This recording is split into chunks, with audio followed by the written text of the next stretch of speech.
All right, tonight we're going to go into, once again, another segment of Snapshot of Different Beliefs. Now, tonight we have just we finished up Hinduism last week. Tonight we're going to strike out and we're going to go into Buddhism.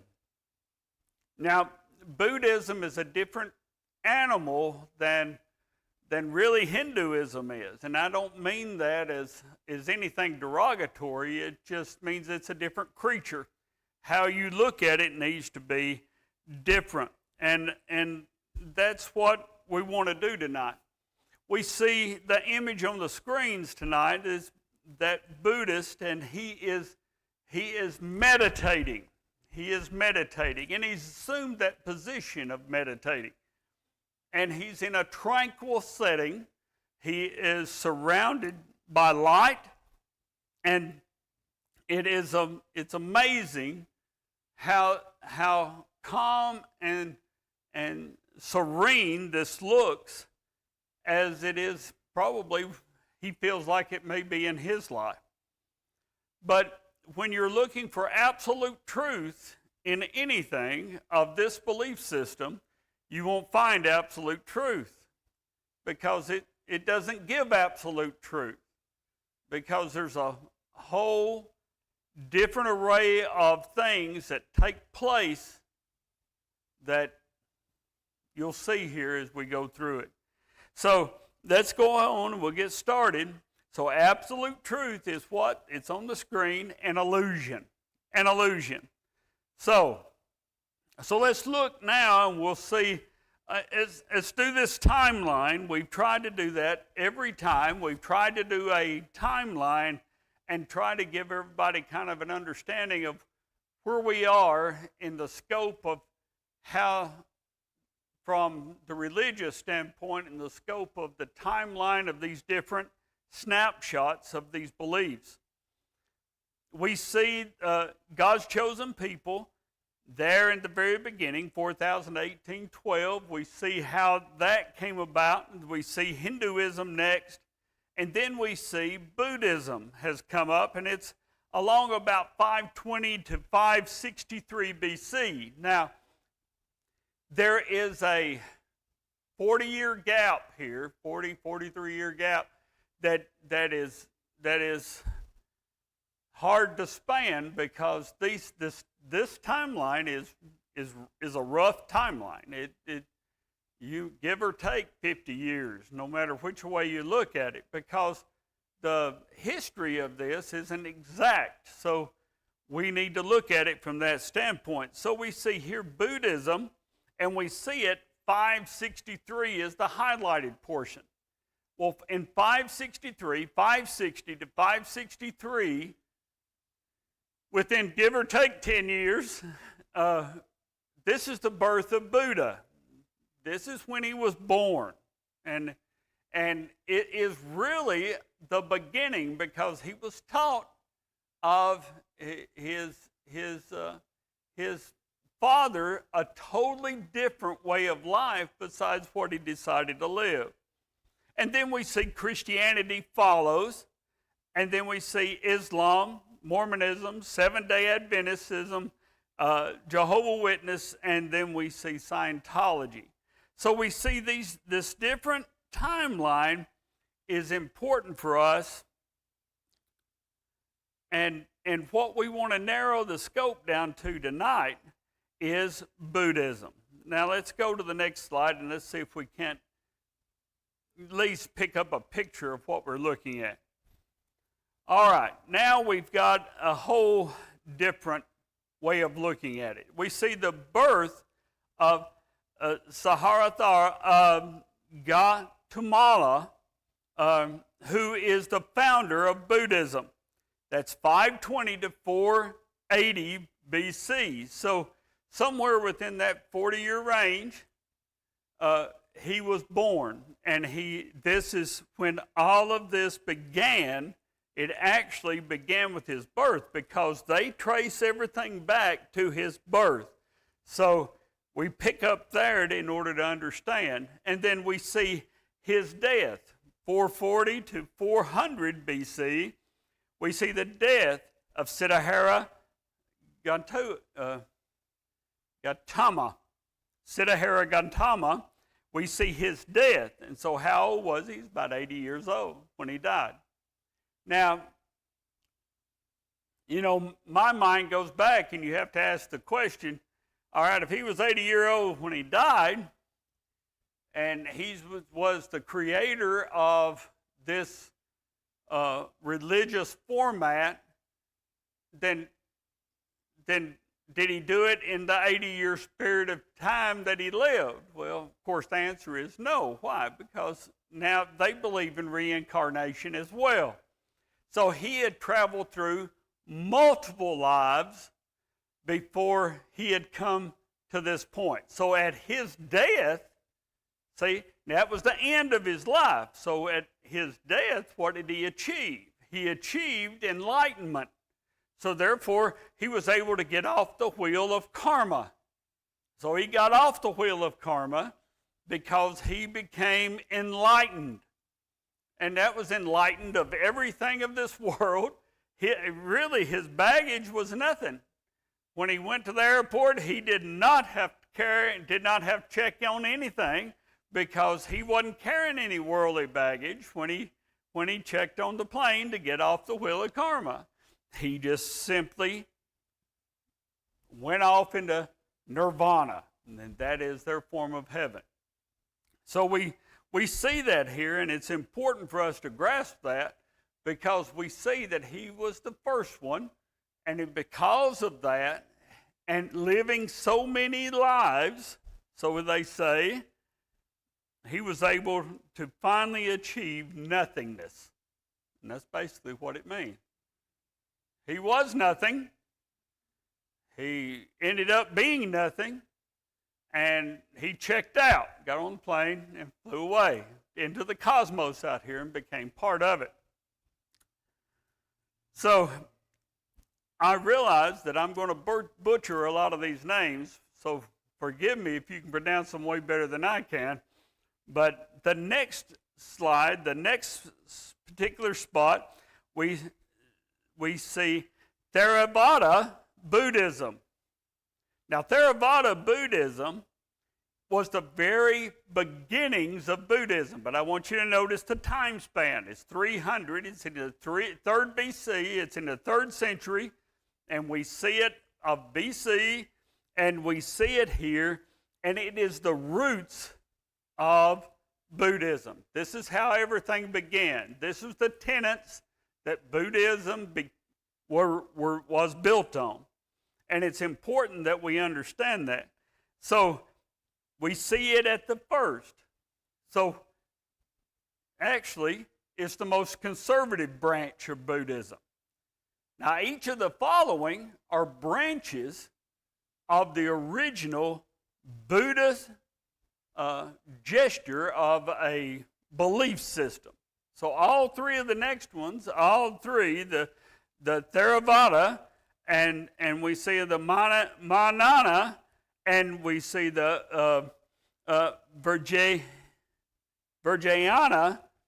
We see all three. All of those are branches of the original beliefs of the Buddha. So Buddha is the tree. We see the roots here in Theravada, and we see that because that it's the basis for the growth of the bonsai tree, then it's conservative, and I put it in terms for you to be able to understand that when I said it's conservative. Why? Because we know what conservative is. We know what a moderate is, and we know what a liberal is. Well, this is a conservative. This is the root system. This is what everything was founded on. So the next one we see that it's happening at 1 AD. In the 1st century AD, we say Mahayana Buddhism, and it is what Buddha really did. This is his concept of Buddhism. is Mahayana. And you may hear that in different places. Occasionally you'll hear it on TV. You'll hear someone mention it, especially a lot of those talk shows. Sometimes you'll hear it picked up. The Mahayana Buddhism. What is it? It's the middle way. So what is it? It's a moderate. It can take a little bit of the conservatism. It can take a little bit of the liberalism, but it walks down the middle. So we see that in this particular segment. So when we're thinking about Mahayana, we see where Buddha came from. We see how he believed. It was a middle of the road. And we're going to see a little bit more about that. Then let's go on it. Remember, Islam started somewhere around 600 AD. So Islam was right before this branch of Buddhism began. This branch of Buddhism is a branch of Mahayana, and it's, boy, I tell you what, it's saying this over and over again for a Southern boy's heart, I just tell you. It's Vajrayana Buddhism. Now, you say, preacher, what are you trying to get at here? Well, this is an advanced course in Buddhism. Now remember, I said that Buddha achieved what he achieved, and that is nirvana, over multiple lifetimes. We're not told how many, but we know that he achieved nirvana, got off the wheel of karma in multiple lifetimes. And finally, in just 80 years of his last life, he finally got off the wheel and he died. He was able to go out into the cosmos and be one with the universe. But here we see this new type of Buddhism. Somewhere everything is changed. That's the reason why I call it the liberal version. Why? Because everything has got palatable now. Everything about Buddhism in this particular branch is made easy. In other words, it's been dumbed down, and you can complete this in one lifetime. So I would shoot for this one because it's real lenient. It's not anything conservative. They're going to give you and grade you on a curve with this one. So it's still conservative at some of its core beliefs, but the rest of it, it's really not. It's you don't have to worry about your works as much because Buddhism is all centered on works. It's centered on your personal experience. It's centered on your personal experience. So we see the Vajrayana Buddhism is an advanced path. It's an advanced path. It's a guru-taught practice. So you have a teacher for this. You have to go to school for this one. Why? Because the guru is going to enable you to be you. Okay? Because that's what Buddhism is all about. You being you. And it's on your playing field and not some deity's playing field. And we'll get more into that. So it's a liberal form of that. So when you begin to see that and begin to kind of start wrapping your mind around it, then you have no doubt and no problem understanding the reason why it's been a tough week trying to put all this stuff together. After you read about 20 pages of this stuff in various manuscripts, and you begin to try to put all of it together in a summary and make it as short as what I just did, that's pretty tough. And sometimes I'm better at it than not. So let's look at this. We're going to look at the founder of Buddhism. Let's look at Siddhartha Gautama. Let's look at his life. And you may look at me and you say, preacher, why do we have to look at his life? Because it's important. Because this is where you're going to be able to understand where he came up with all this stuff. Okay? So let's look at it just for a moment. The Buddha, as he is called, when he reached enlightenment, when he got off the wheel of karma, there was witnesses to this, supposedly, and that these witnesses, these 5 buddies of his, got together and said, oh, this is what he's done. He's been completely enlightened. And they began to put all of his sayings together because he ran with them for a while. And he began to put all of his sayings together. And that's where this whole belief system has come in. But we see Buddha here, or the enlightened one, was born between 520 and 563 in northeastern India. So he was born in India. Now he was born Siddhartha Gautama, the son of a king.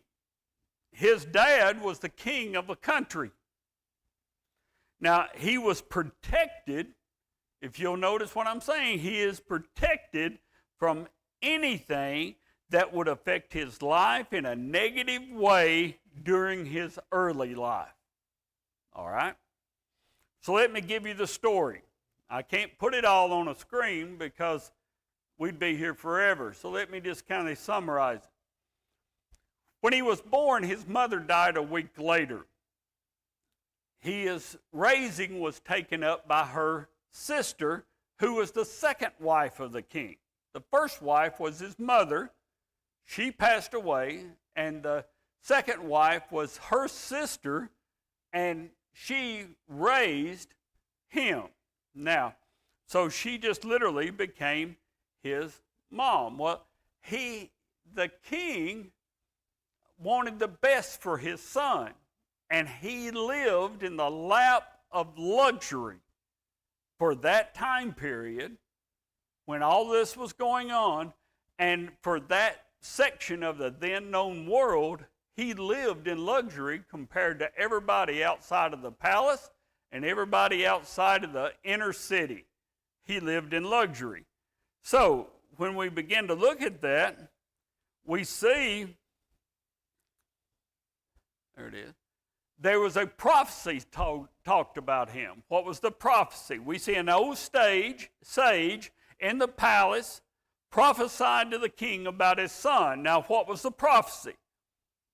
The sage told the king, if he stays in the kingdom, he will be a great king. But if he leaves the kingdom, he will become the savior of mankind. Now, that was some kind of prophecy. Now, we see the sage has enlightened the king. And back at that time, you would not just call him a sage, but you would call him a seer.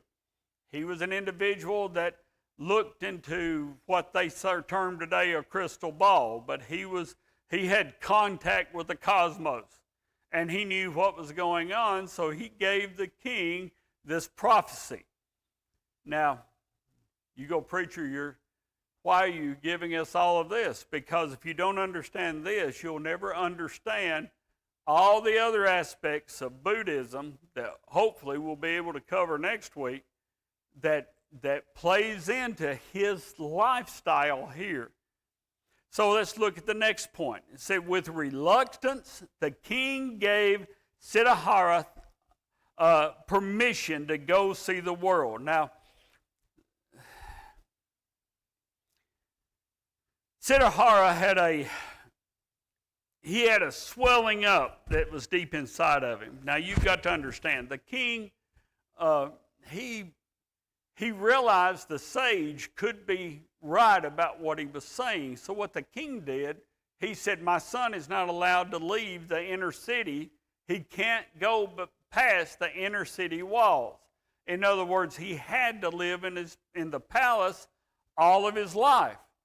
And because the king wanted him to take over the kingship after he did. And he knew if he got outside the walls that he might become the savior guy of mankind. So the king said, no.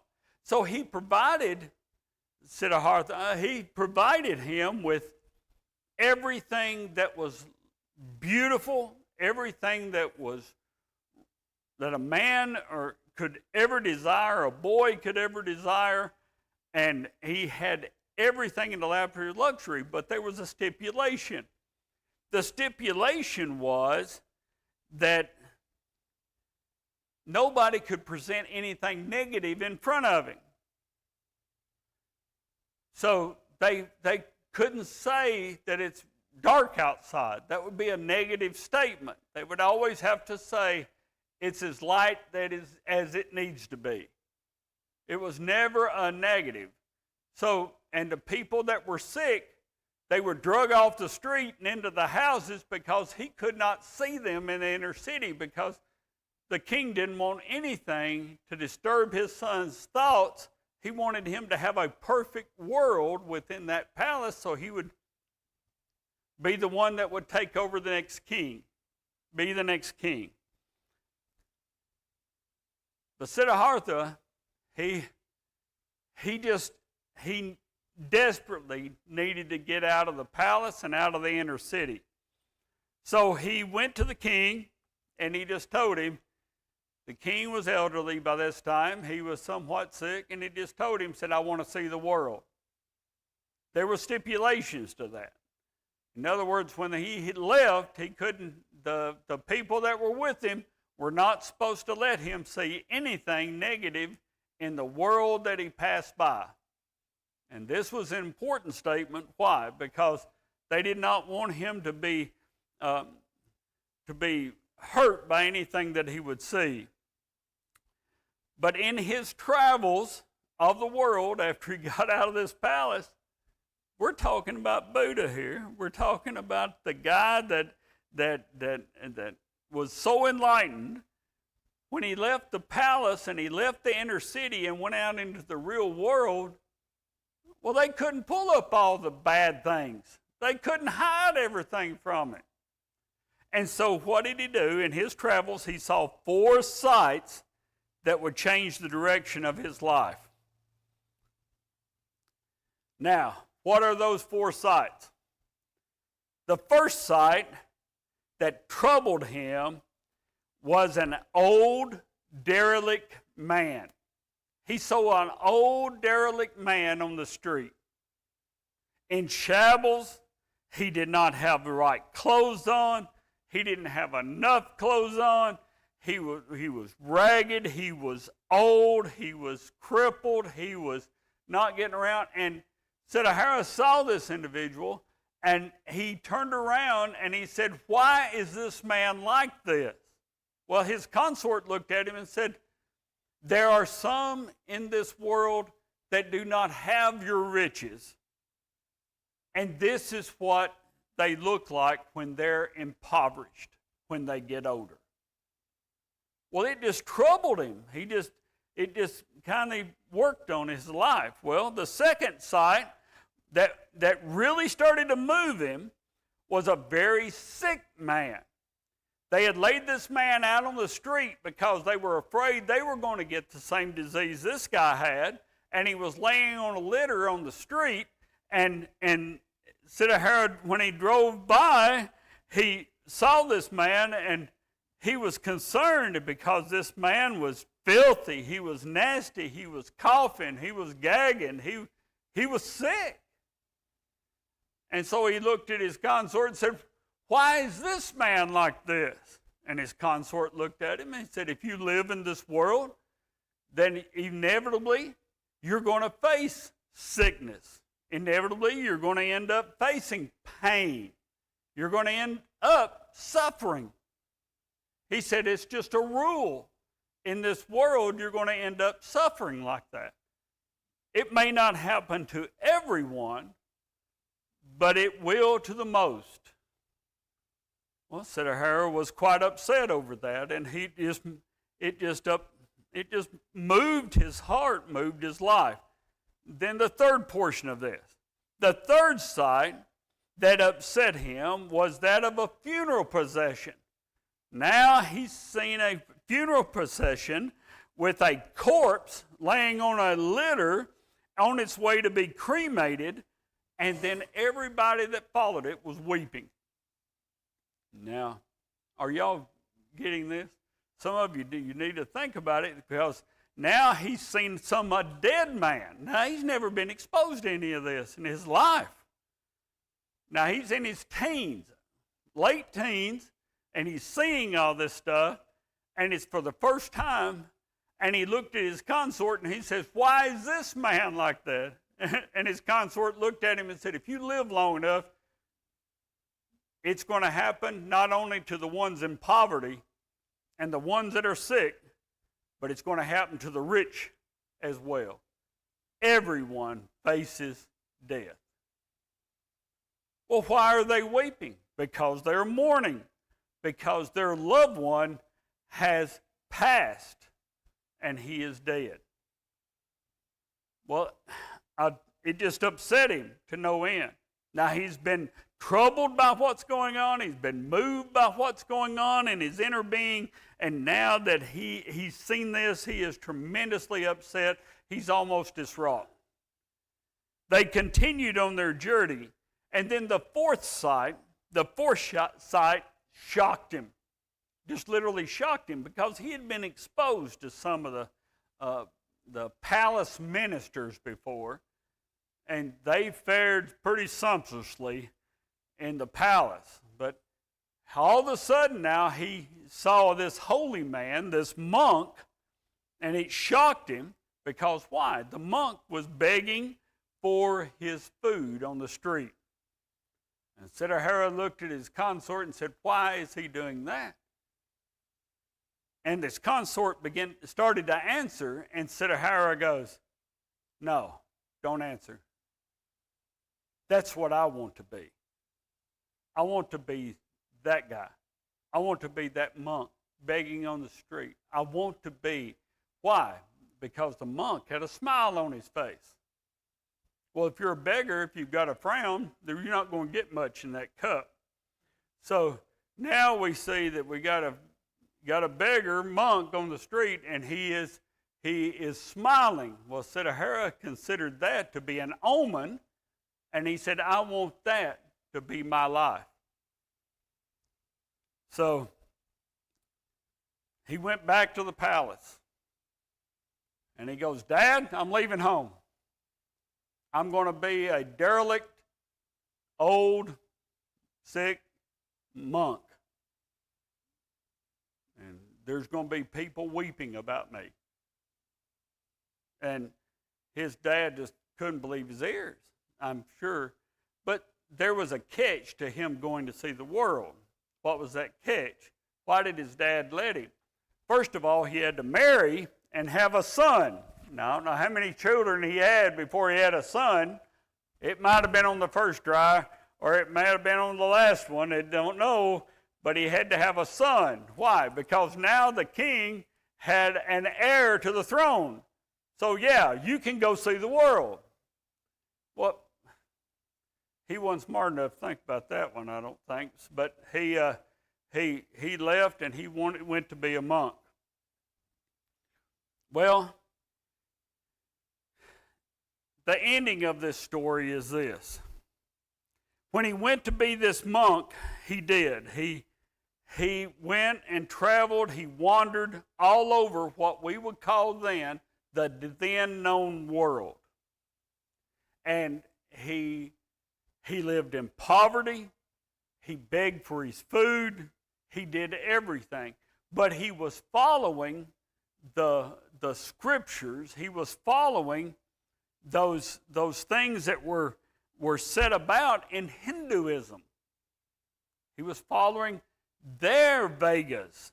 He was following their scriptures. And he came away from their scriptures completely dissatisfied.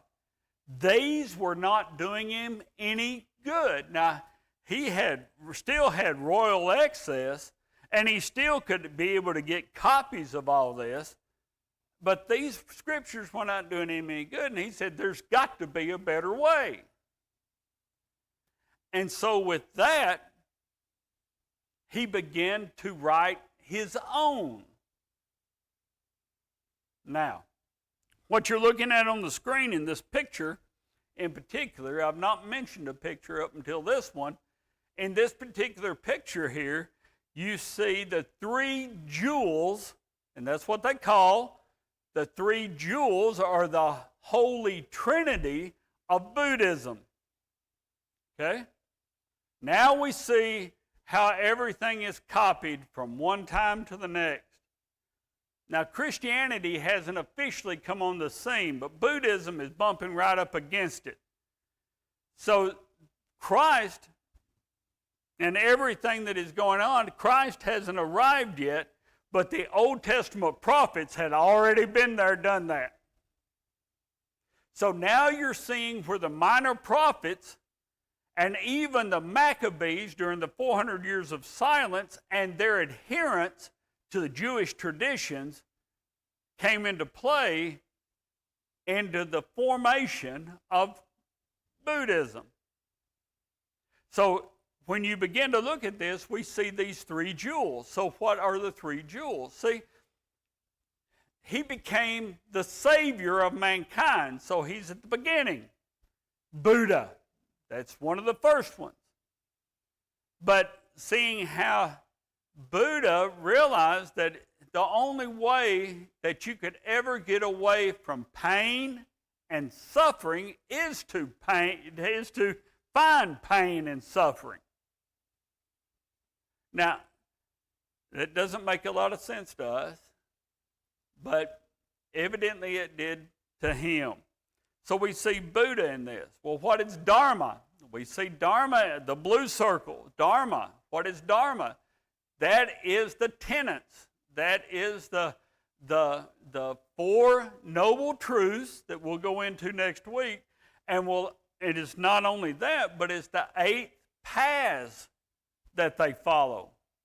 Now, we see Hinduism with the wheel of karma. You remember the big red guy with the ugly face? And he's the one that's in charge of the wheel of karma. And he watches you as you go through, and he deems it whether or not you're worthy to get off that wheel or not. Well, in Buddhism, you've got another wheel, and it's got another axle in the middle of it. And their axle is 3 fish biting on each other's tail, and they're following each other. So the yin-yang used to be 3, but they cut it down to 2 for some reason. But in the center of this Buddha wheel, it looks just like a 3-sided yin-yang. And we see the outside of it has the 8 paths. And we're going to go in there. It's all about how you think. Why? Because Buddhism is more mystical. It's more spiritual than Hinduism. So, when we begin to look at this just a little bit, we see that is Buddha. We see Dharma is the works. Now we see the work-based side of Hinduism. Why? Because you have to work at starving yourself to death. You have to work at being impoverished. You say, no, you don't have to do a thing. Yes, you do. You have to will it because you have to starve yourself to some degree. Well, see, that's what Buddha got caught up in, and he just kind of goes, that's the reason why in the very beginning in the timeline, I called Mahayana the middle way, because now that's the moderate way. So we see that's the way that he wanted it.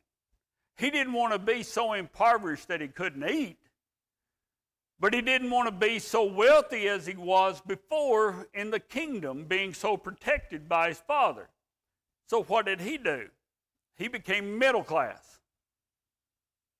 He became right in the moderates, right in the middle.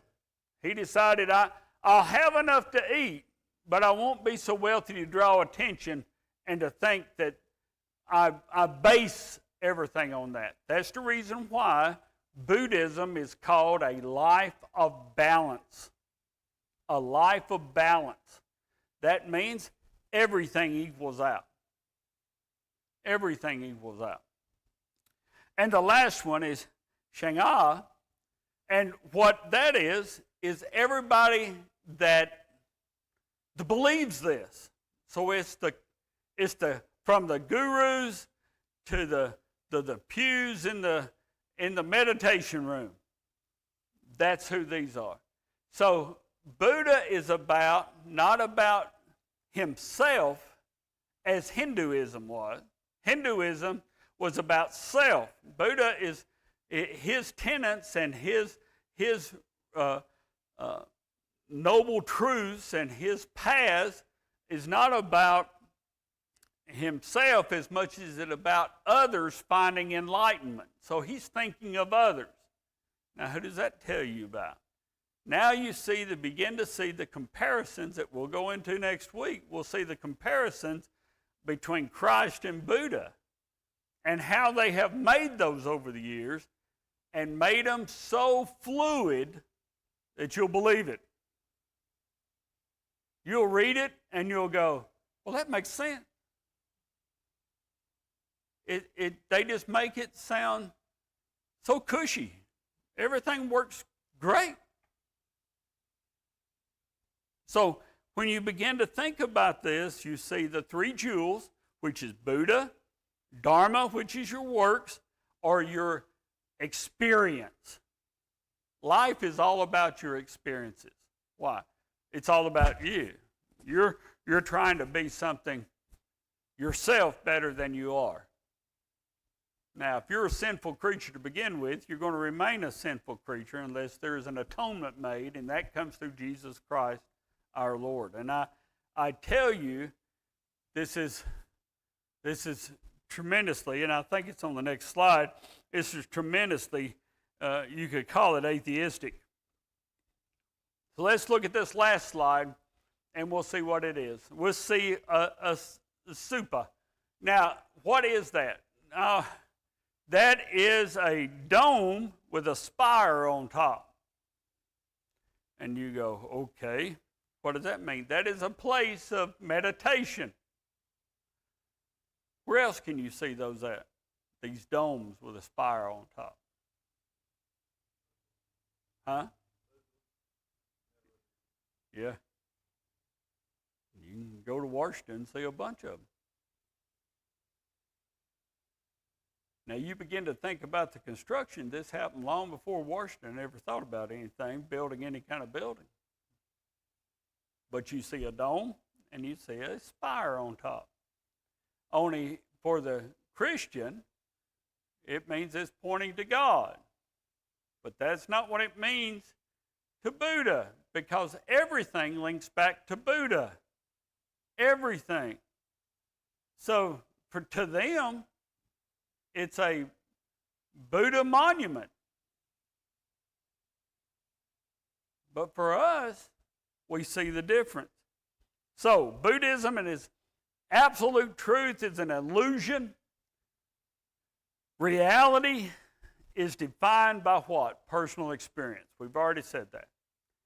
Second thing, much of the practices and doctrine were developed out of early Hindu concepts such as karma and reincarnation. We still see that in that, even though that he finally broke from some of that, but they made up his own wheel.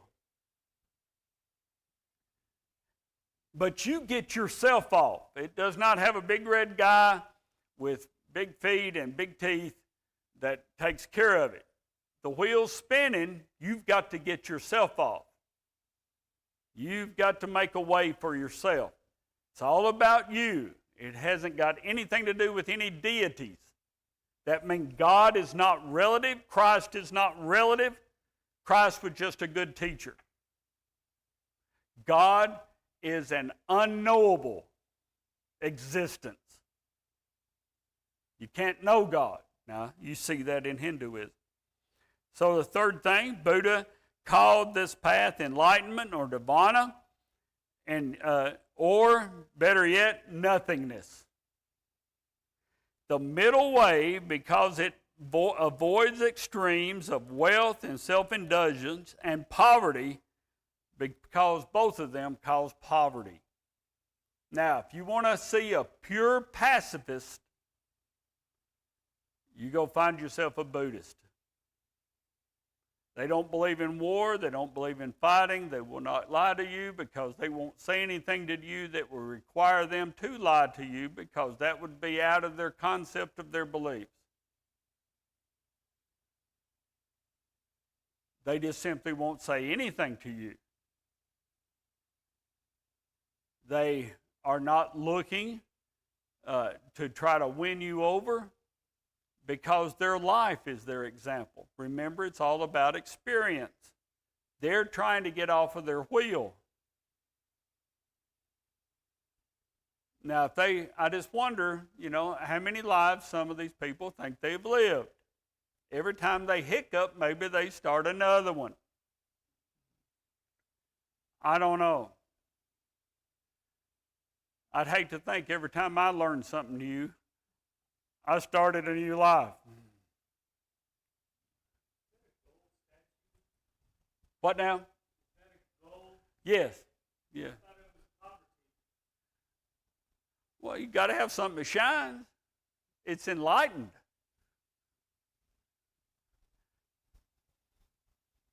That actually exists, and I forget. I've got it wrote down somewhere where that actually exists in the United States.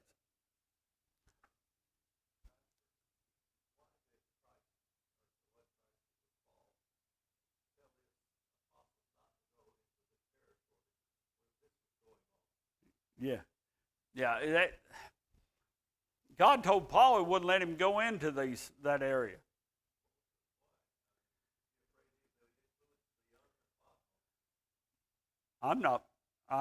I hate to read anything into the Bible like that. I don't have any idea, but I think it would have changed Paul's life if he'd saw it. He'd felt like he needed to be in Asia the whole time. In India, he needed to be in that part of the world. The evangelistic effort that God wanted him to do was to the Gentiles, not to the Oriental at that particular period of time, not to those in India that believed in that way. Because you've got to understand, you've got a Buddhist really are predominant in Japan, and they do Zen in Japan. It's a Japanese form of Buddhism. Zen is, but it's the second oldest form of Buddhism is Zen, and we don't have enough time to go into Zen because it is all over the United States. If you go to a karate class, you practice Zen. If you do several other things in this country, you're still practicing Zen. If you stack up rocks on top of each other, it's Zen. Doesn't that go back to the chakras in Hinduism? The chakras, all of that is taken from Hinduism, and then they got their chakras based on Judaism because of the law. Yeah. So we see it all tying together, but it doesn't come completely together until Christ arrives on the scene. So we see it all fulfilled in Christ, and we see that whole spectrum. I realize that I did not answer your question completely because to tell you the truth, it'd be hard for me to formulate an answer because I can't read the mind of God. He had his own plan, and I'm not. And Paul tried 3 times. He tried his best to bust that barrier 3 times to get there, but he could not get there. God forbade him every time, gave him a richer ground to cover every time, and he did so. So, any other questions?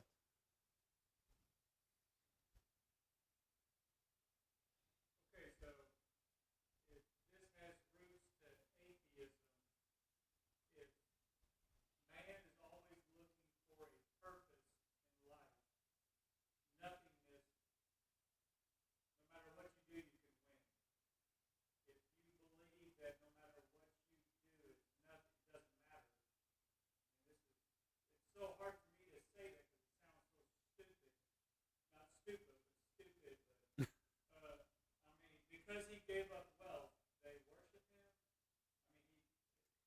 I mean, I'm having trouble dominant religion for nothing. It's what people are trying to remove the guilt out of their lives. And the only way that you can remove total guilt out of your lives, unless you trust Christ as Savior, is to try to think yourself into being nothing. If you think yourself into being nothing, then you remove guilt out of your life. And when you do that, you equal the playing field. Everything becomes balanced in your life because there is no good or bad. There is no right or wrong. So you're just in harmony, what they believe, in harmony with the cosmos. Now, in Buddhism, I don't know whether I'll get to cover that next week or not on the slides, but in Buddhism, they ring a lot of bells in Buddhism. In Tibet, they have a lot of bells. And they ring those big bells in those big temples as a call to prayer, but that's not the total reason. The total reason, the major reason is because that, to them, is the Om of Hinduism. The sound of a bell that is tuned to just a certain pitch, and all of them are supposed to be tuned to a certain pitch, is the sound of the cosmos, of the sound of the universe when it was created. And that's the reason they ring the bells.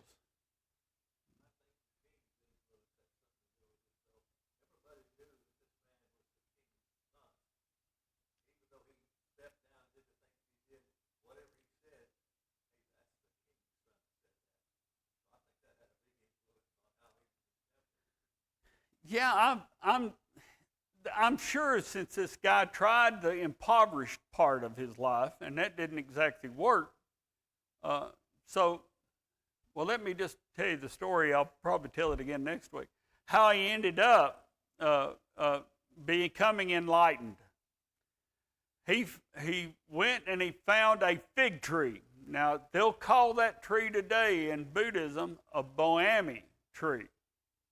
You see a lot of them little bitty things. But this is a big boami tree. But it was a fig tree, something you could eat figs off of. Well, he found this big tree and he decided that he was going to meditate till he found enlightenment. He felt like that's what he had to do. So he sat down, cross-legged, sat down, and put his hands together, and he began to meditate. Meditated. Some books say he meditated for only 7 days. Some books say he meditated for 49 days. And then he was finished. And I thought to myself, if I'd meditated for 49 days, I would have fell over. And I would have been really finished. But he meditated for at least 7 days. And then he probably went a little further. Somewhere there's a happy medium between those two groups of people who believe that. So he meditated under the fig tree, and he finally reached enlightenment or nirvana. Now, if he reached enlightenment, I don't know why he didn't go on to the cosmos right then. Because he could have got off the wheel right then. But he didn't. He hung around. If Buddha required nothing, which I'm sure you're going to get to that, but why did they bring gifts to the statue? I know it's probably too much, but Buddha didn't die with nothing. He didn't go and keep. Oh, no.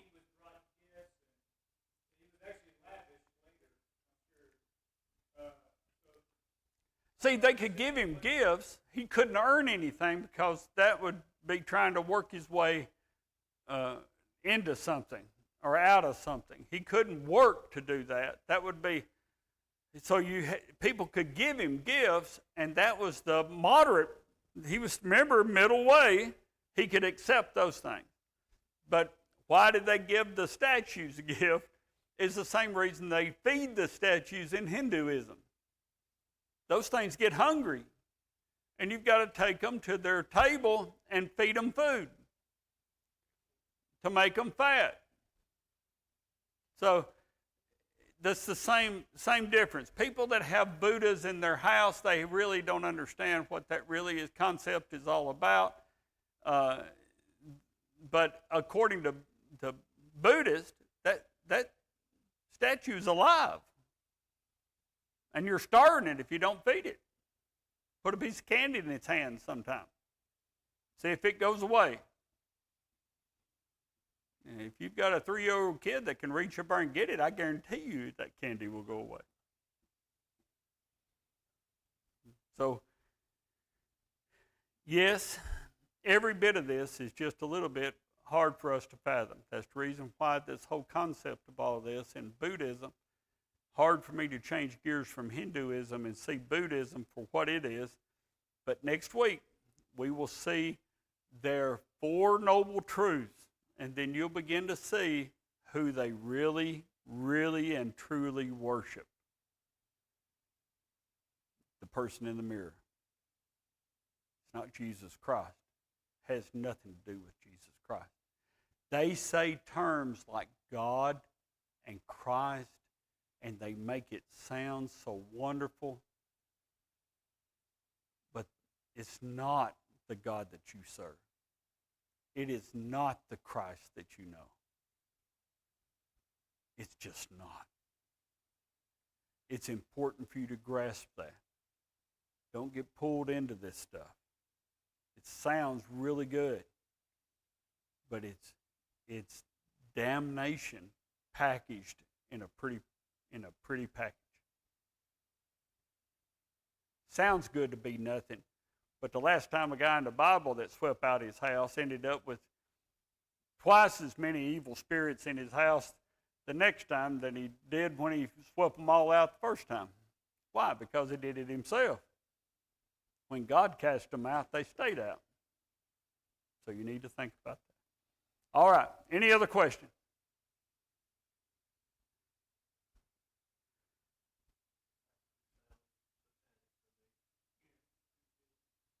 What now?